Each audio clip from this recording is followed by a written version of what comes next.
Le doute, c'est probablement le truc qui m'a fait le plus traîner dans tous mes projets. Dès que j'avais envie d'entreprendre quelque chose, le doute s'immisce. Tu te demandes si est-ce que ça a tellement bien fonctionné, est-ce que tu devrais faire ça, est-ce que tu devrais plutôt faire cette autre chose dont tu as parlé. Et le fait de penser toutes ces choses-là, le fait d'avoir du doute qui s'immisce comme ça, tu as un doute, un deuxième, un troisième, tu te poses des questions, tu commences à remettre en question ton truc, et puis tu dis oui mais c'est bien, je vais réfléchir, je vais planifier pour le futur ce que je devrais faire pour que ça marche encore mieux, pour aller encore plus loin, pour encore mieux réussir. Toutes ces choses-là, tous ces mécanismes, en fait, je dirais que c'est plutôt de la surmasturbation intellectuelle où tu essayes de te faire des plans dans ta tête pour te rassurer sur quelque chose qui te fait douter. Alors qu'en fait, le conseil que je donne là maintenant tout de suite en début de vidéo, ce que tu devrais faire quand tu as un doute, c'est d'arrêter de douter, simplement. T'arrêtes complètement d'avoir ton stress et tu te demandes juste comment est-ce que tu dois faire là maintenant pour parvenir à cet objectif-là. Par exemple, prenons un exemple, une hyperbole hyper polarisée d'un mec qui veut, par exemple, il a 0 € sur son compte bancaire et son but, c'est d'avoir 100 millions. Il veut devenir complètement multimillionnaire et il va atteindre les 100 millions d'euros. Ben, peut-être que ce qu'il va se dire là maintenant, c'est de se dire, il regarde des vidéos sur YouTube, il s'informe, il va commencer à avoir des gens hyper riches qui vendent des formations en trading, en e-commerce, en dropshipping et en manager de famille sur OnlyFans, et genre de trucs. Il voit tous ces business et il dit waouh, ok, trop bien, il y a moyen de devenir millionnaire hyper facilement.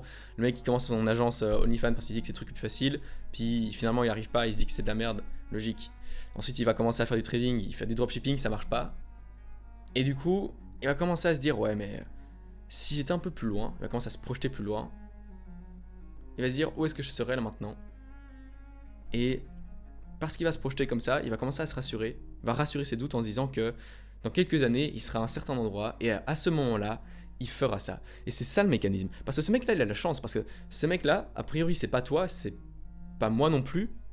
Parce que on est plutôt les mecs qui avons d'abord douté et puis après qui se sont peut-être lancés. En tout cas, moi, je me suis lancé. Peut-être que c'est ton cas là maintenant ou pas. Mais ce mécanisme de doute est tellement fort que du coup, tu te lances pas et puis tu commences à te faire des plans. Et à la limite, peut-être que tu as commencé comme cet exemple que j'ai pris du mec qui est assez chaud parce qu'il a commencé à faire des choses.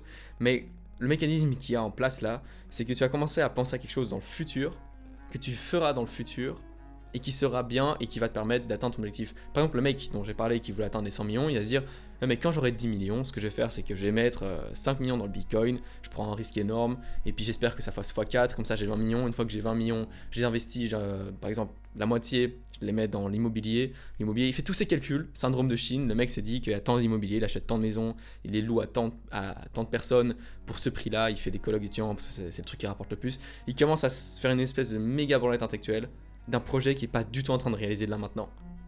Et ce projet-là, qui va mettre en place dans quelques années, ça va pas le permettre de réussir là maintenant, parce que ce que ce mec devrait faire là maintenant, c'est de réfléchir à tout ça, c'est se concentrer tout de suite sur, à l'instant T, comment réussir ce que je suis en train d'entreprendre là maintenant.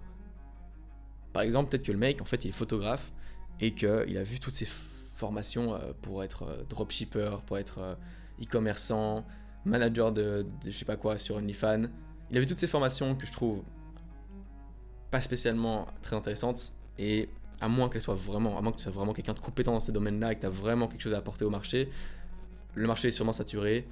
Et si tu veux faire quelque chose, développe un skill qui est vraiment utile. Et tu peux aller n'importe où dans la vie tant que tu es quelqu'un de compétent. Mais ces compétences-là, si c'est ton projet, c'est ton rêve, désolé de le briser, mais je pense vraiment pas que ce soit quelque chose qui, en 2025, soit encore là. Donc, si ce mec est photographe, il va commencer à se dire, ok, ce que je vais faire, c'est de la photographie. Et là, il aurait raison. Parce que là, il aurait une vraie expertise. Peut-être qu'il est photographe assez médiocre, mais si là maintenant, il se décide à consacrer, par exemple, 1 heure, 2 heures, 3 heures, 4 heures par jour, à regarder 10 000 tutos sur YouTube pour vraiment apprendre tout ce qu'il y a de gratuit sur YouTube, s'il a de l'argent, s'il a un peu de capital, plutôt de le cramer dans des formations des mecs qui sont juste en train de pouper le fric de genre de mec de la casse moyenne qui veut atteindre un objectif assez fou, il pourrait le mettre dans une formation d'un photographe vraiment intéressant, idéalement en anglais, parce qu'en anglais, tu as plus de contenu. Tu peux vraiment accéder à une énorme quantité de contenu quand tu parles anglais, donc développe ton anglais. Et en étant photographe à plein temps, en étant photographe qui s'investit, en écoutant plein de conseils tout autour de toi et en les appliquant, en regardant ce que les conseils peuvent donner comme résultat, et à un moment, ce mec deviendra un bon photographe. Et à un moment, ce mec pourra donner des tarifs bien plus élevés, et avec ces tarifs bien plus élevés, il pourra bien vivre, il pourra investir, et peut-être que son objectif d'atteindre les 100 millions ne se fera pas en 5 ans parce qu'il n'aura pas trouvé le produit qui lui permettra d'atteindre ce genre de montant financier. Par contre, il est sûr que quand il est en train de développer ses skills de photographe, il est actuellement en train de faire quelque chose pour atteindre cet objectif-là. Il n'est pas en train de faire des giga plans sur la comète en espérant que dans 10 ans, il va se passer ça et que le marché sera encore dans un bull market et que du coup, le Bitcoin va monter et que son investissement immobilier, c'est un bon investissement et qu'il croit en la ville dans laquelle il va investir, qu'il connaît parce qu'il a déjà des contacts et ça va aller. Il est juste en train de, là maintenant, tout de suite, faire de la photographie. Et chaque jour, il sort de chez lui, il va faire des photos, que ce soit par exemple des gens dans la rue, il commence à se faire des contacts par exemple, il va prendre des photos, des portraits, il poste ça sur les réseaux, il commence à grandir. Et c'est parce que tu fais des choses concrètement, là maintenant, tout de suite, que tu vas réussir. Si tu veux être full labelleur professionnel, c'est pas parce que tu vas dire que tu vas commencer à faire des entraînements de fou furieux dans 2 ans quand tu auras fini par exemple tes études que ça va fonctionner. Et là maintenant ce que tu vas faire, tes études, trouve 1 à 2 heures par jour pour t'entraîner. Donc dès que tu as du doute, supprime ce doute là par le fait de directement agir là maintenant tout de suite en vue d'atteindre l'objectif.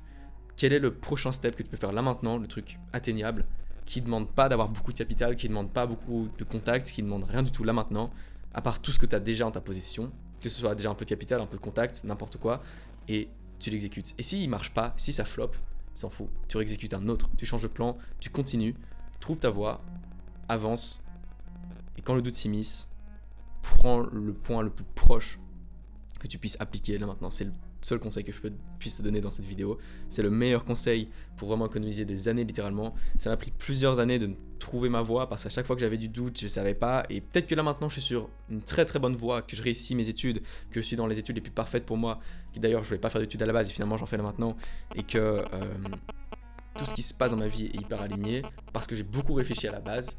Mais si j'avais commencé à agir plus rapidement, au final là je serais sûrement plus loin que ce que je suis là maintenant. Là où je suis là maintenant, pardon. Donc, quand tu as du doute, commence maintenant. Sur ça, je t'ai tout dit. Si tu as trouvé que ce que j'ai dit était intéressant, tu peux t'abonner parce que c'est un win-win équitable où je t'aide à t'améliorer. En échange, tu m'aides à faire grandir ma chaîne. Pour toi, c'est gratuit.